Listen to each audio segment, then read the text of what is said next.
On the go? So are we. Get the IBJ Media app, your all-in-one news source for Indiana business news. Get breaking news alerts, read every story from IBJ, Inside Indiana Business, and the Indiana Lawyer, and listen to your favorite podcasts all in one place. Big news, small screen. Search IBJ Media and download the app today. This is Inside Indiana Business Radio for the afternoon of Wednesday, May 6, 2026. I'm Alex Brown. South Bend Chocolate Company has filed a motion for a preliminary injunction seeking to block the St. Joseph County Airport Authority from handing over South Bend International Airport's food and retail concession contract to South Dakota-based Skydyne. Owner Mark Tarner alleges the authority's decision was tainted by false information. I sense that there hasn't been fairness in this process, and maybe it was predetermined before we even started. I have serious concerns about the level of transparency and consistency that our community needs and that the law actually demands. So that's why we're here. South Bend Chocolate Company has served as the airport's sole concessionaire since 2014. The airport concession represents roughly 25% of the company's total revenue. Eli Lilly and Co said today that it will invest another $4.5 billion at its manufacturing site at the LEAP Research and Innovation District in Lebanon. The investment will be focused on incorporating new process designs and technologies within its Lilly Lebanon Advanced Therapies facility, which opened today as the company's first dedicated genetic medicine manufacturing facility, and Lilly Lebanon API, which will be one of the company's active pharmaceutical ingredient sites. Indiana's unemployment rate stayed flat at 3.3% in March. The Indiana Department of Workforce Development said today that the state added 5,400 private sector jobs compared to the previous month.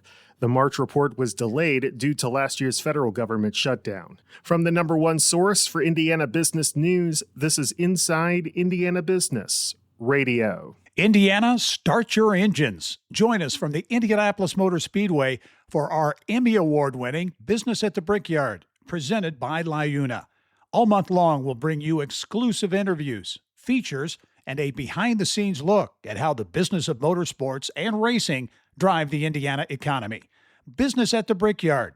It's front row access you won't want to miss. 15 local artists have completed an 8-week business training program in Marshall County designed to help creative professionals turn their work into sustainable income. The Marshall County Arts Entrepreneurship Program is part of a broader effort by local economic development leaders to strengthen the county's creative economy by helping artists build viable businesses. That's according to Marshall County Economic Development Corporation CEO Greg Hildebrand. What we are looking for is to help them become more, increase their business acumen and make that a better living for them. The creative ecosystem, what they do for the local economic, is just. I think it's overlooked by a lot of people. They are a larger segment in our economic landscape than a lot of people expect it to be. The program, which ran from early February through late March, graduated its inaugural cohort with a 100% retention rate and capped the experience with a public exhibition held through April at Plymouth's Butterfly Boutique.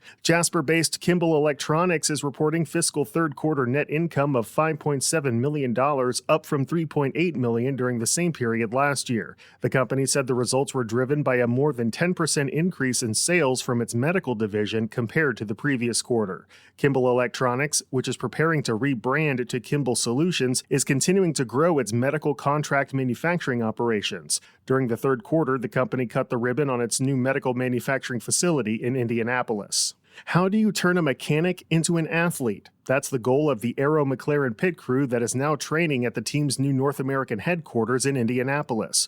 Ryan Harbour, who serves as head of human performance, health, and wellness for Aero McLaren, is leading a shift in mindset for the team's mechanics. It's been a mentality change over the years, trying to get them to view themselves as athletes and take care of themselves that way too, from anywhere from sleep, hydration, their ability to recover from event to event, because we race every weekend nowadays. So it's really been a big culture change. This is Harbour's second season training the team's pit crew. The new headquarters means a brand new on-site fitness center for mandatory workouts, plus pit stop practice in a new mock pit lane 5 days per week. Taylor University President Michael Lindsay is this week's guest on the Business and Beyond podcast with Gary Dick, presented by PNC, a weekly conversation with high-profile Hoosiers in business, sports, and entertainment, and beyond. Available now on the IBJ Media app or your favorite podcast provider.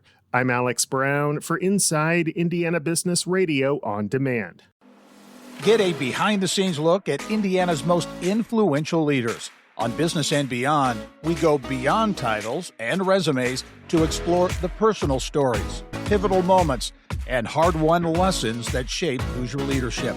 Hear from the people driving Indiana forward in their own words. Subscribe and listen wherever you get your podcast or at ibjpodcasts.com. Your commute just got smarter. Turn drive time into growth time.